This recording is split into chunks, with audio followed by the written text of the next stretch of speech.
But hello and welcome to my shop. This is Jim Dedman, Sawlogs Plastic Hubs. Hope you enjoyed today's video. We'll be doing something interesting, so hang around. Let's have fun.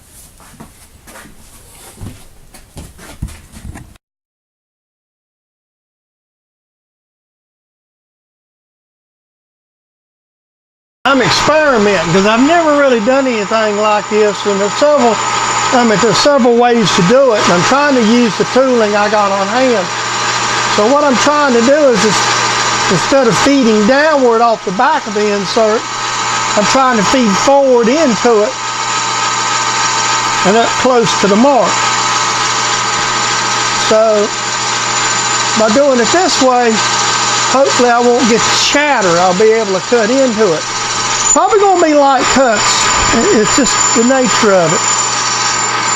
It's going to, and it still like it's going to still have some chatter to it.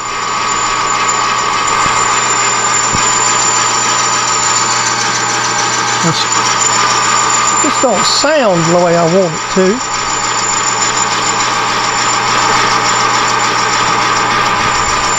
Add a little coolant.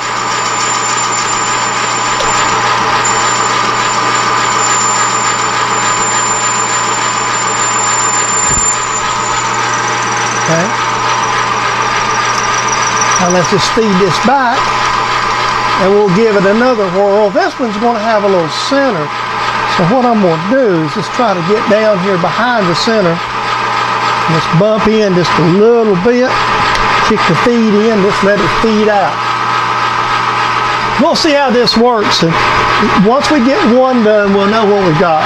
Alright, I finally figured out something was going to work here. Basically what I've done is I've went back in and using my one of my cut down boring bars, I'm going to leave a little shy, and what I've done is used one of my cut down boring bars. Still got some chatter right up at the end. This is so much a bigger, heavier, massive boring bar. That way when I go across this thing, and I think in either direction there's going to be some chatter. So what I'm going to do is use this heavier bar. This happens to have a trigon insert in it. Work it down to the depth I'm wanting. And right now, I went back and used another piece to set this up. I'm liking the looks of this a lot better than the other idea. I can't shorten this bar, but it's so massive, it's well within the 3-to-1 numbers, and I can clean up some, and I may still feed up. I'm going to keep playing with it, but I've got a system now that seems to be a little better.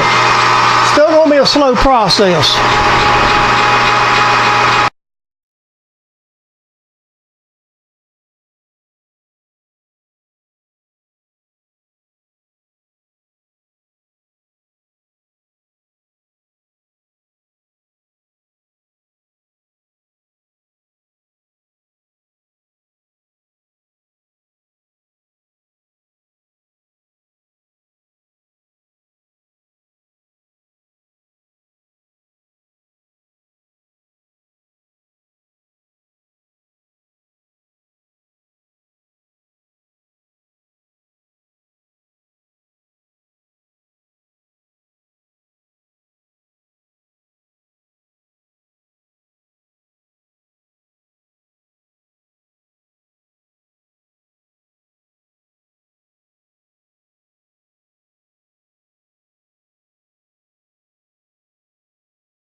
Okay, good.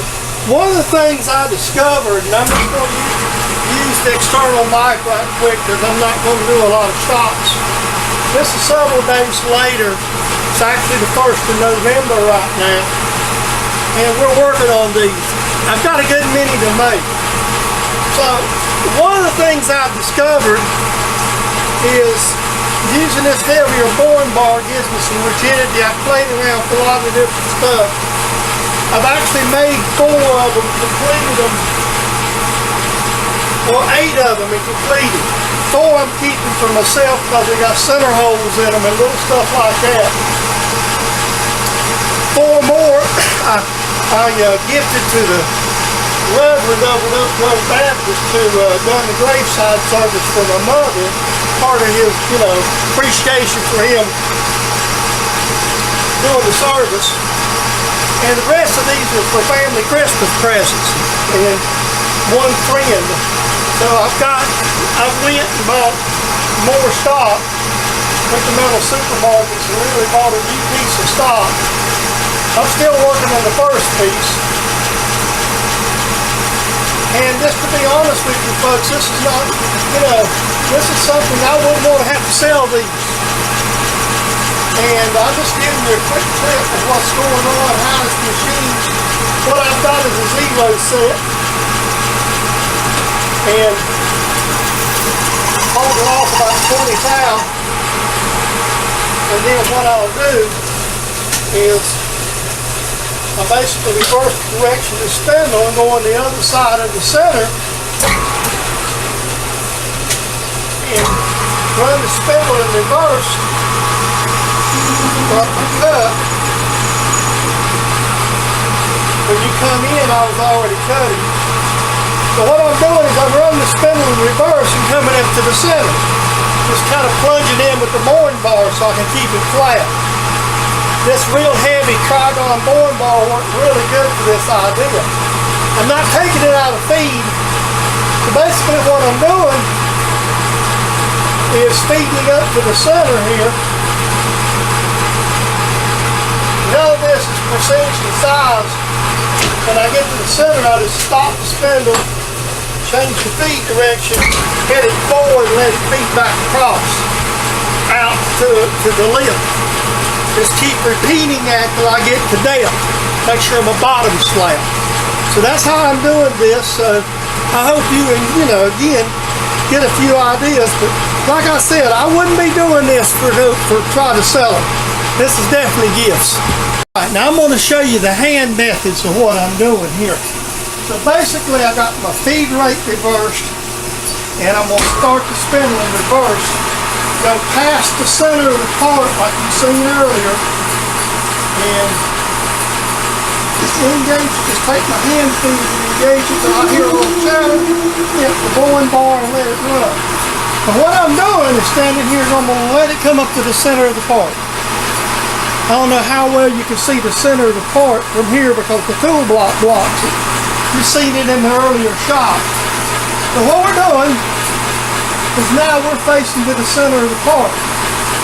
And all I'm looking for is to see it come to the center. From your view right now, what I want you to see is the hand motions. So I'm almost to the center, and I'm on center now to stop the spindle. Reverse the feed or change the feed direction so to continually to feed out. Now we're just going to feed the part out. I have a blue line on here and that tells me kind of where my 0 is. So once I find my 0, it's a simple matter is I always stop about 20 thousandths short and I just disengage the feed, back it out, rinse and repeat till I get the complete depth. This way I'm getting a nice flat surface. And then part of the reason for the heavy boring bar is to be able to take the pressure of putting enough feed and feeding in. So that's how we're doing this. That's the setup. You have to excuse the sawing in the background because I'm actually sawing up stock to make more of these while I'm working. So I'm multitasking today and you must be apologetic for that, the extra noise in the background. Alright, so now this is the finishing touch. I ordered from a company or outfit called Eston. It's a craft outfit. And they had these pre-cut felt. So the felt come to me in circles, just like you see it. I didn't cut it the size I needed for these coasters. The other thing is I needed a good way to glue these coasters. I glue the felt to the coaster. To do that properly, you have to have the right glue. And I didn't know what the right glue was. I don't know how many of my male viewers know what Hobby Lobby is. Don't ask your wife or your girlfriend. Basically, it's a craft store, and you know, is into all kind of crafts and arts and stuff that one can get. So I go to Hobby Lobby and ask Hobby Lobby what I needed to do. So they suggested, the guy in the glue area more or less said, you need to use rubber cement. Now he suggested to use the brush that came in the rubber cement. And I just feel like I've got a little more control of these acid busters, and they are a disposable item. So what I'm doing here is putting a coat of glue per the instructions on each one's first to felt.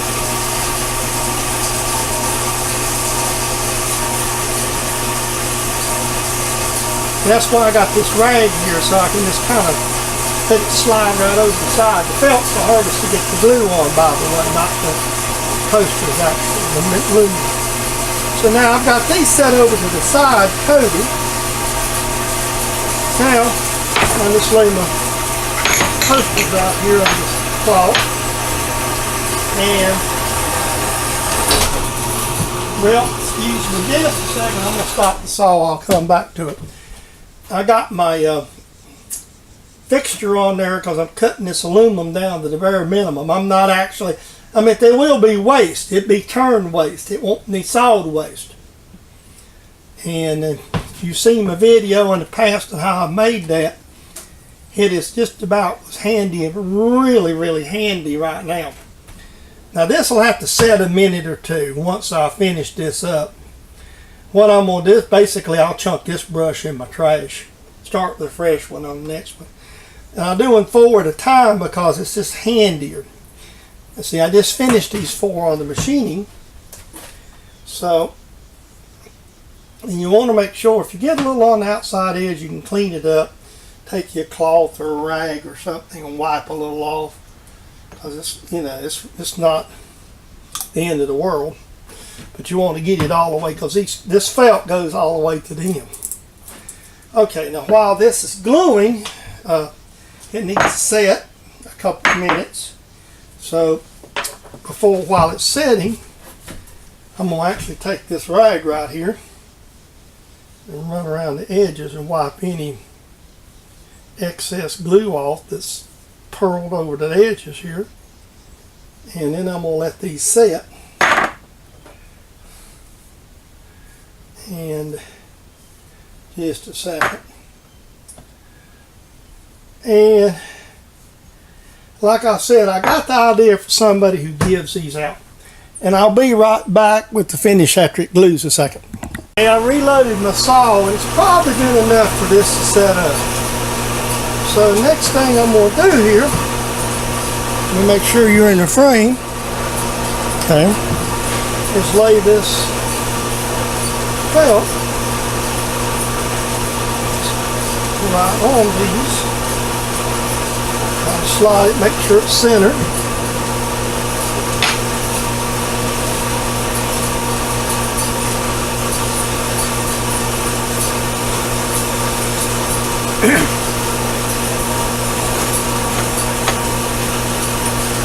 may ask if you can see out of frame what that aluminum plate's for. You will see here in just a second.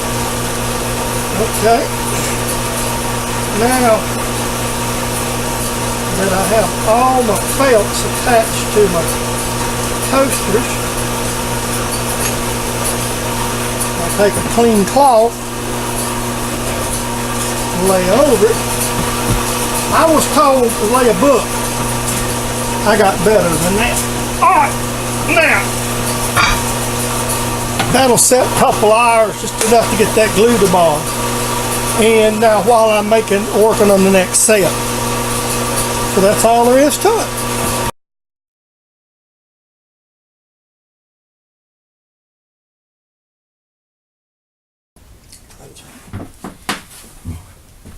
I hope you enjoyed the video. So let's put a disclaimer out of the way. This video is my idea how to do things. It's not the only way. So I hope you enjoyed it today.